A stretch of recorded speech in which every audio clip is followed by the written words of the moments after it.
Hi, Brian Lambert for mspmag.com. Today we're talking with Adam Platt. Adam's a senior editor here at the magazine in charge of all things food related, and his project is on the current issue is All the American Food.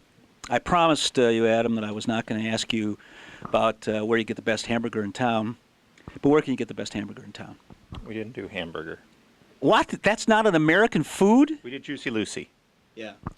Three favorites: Matt's Bar, the Nook in St. Paul, and Vincent, a restaurant on Nicollet Mall, who does a very upscale one. I gather that we're picking up more ethnic food, Italian, Chinese, and stuff. It's become. Did you say? I said Italian. You know, I have a kind of a continental bearing I'm trying to bring to this stuff. So try to play along. Are the ethnic restaurants Americanizing themselves? No, but they're taking over the town, and we were trying to kind of make a patriotic push to get Americans eating American food again. Is this a support the troops thing you're doing here? It could be construed that way if you'd like. Yeah. What, you know... And as we say in there, if you have apple pie on your lapel, there's no need to wear a flag pin. The lasagna, for example, is something you no longer... Italian-American. Italian-American, not just Italian It's the anymore. best of both worlds. Yeah. Exactly. The lasagna we eat here in Minnesota bears no resemblance to what they call lasagna in Italy, so we decided it was American food. For the non-foodies among us, that'd be people like me, what is the difference? There's a lot more cheese, a lot... Here. It's a fairly delicate... It's a pasta, really, in Italy is what it is. And they serve a variety of dishes, but none of them are the cheese and meat engorged, massive, 400 carbs per serving version we serve here in the U.S. You say that like it's a bad thing.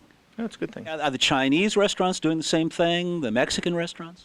We have chow mein, which is actually an Americanized version of a Chinese dish, but the way we eat it here doesn't resemble anything they eat in China anymore. What's the general state, the condition of the restaurant industry? Low-end chain restaurants are hurting. You've had some bankruptcies, Bennigan's, those sorts of restaurants, and a few have closed in town. And I think everybody's trading down a little bit. Businesses are not being as generous with expense accounts. There's less business travel. So the high-end restaurants are hurting, and the low-end restaurants. The stuff in the middle are holding their own. Maybe people aren't spending as much, drinking as much. How many restaurants did you check into for this issue? We visited about, I'd say, a couple hundred. You personally? No. Me and our team, there were like 7 or 8 people. And you got to eat something at each one of these? We tried to eat something. I would like to see your expense account. So smart. I'd like to see your expense account for this issue. 4 figures. 4 figures. What are you working on for September? September, we're back to the grind. We've just got a couple of restaurant reviews, great sidebars, revisits to Jack's Cafe. Ladies and gentlemen, the hardest working man in Minneapolis.St. Paul Magazine, certainly the one with the most golden expense account, Adam Platt. Thank you, sir. It's always a pleasure to do business. Yes. Brian Lambert, mspmag.com.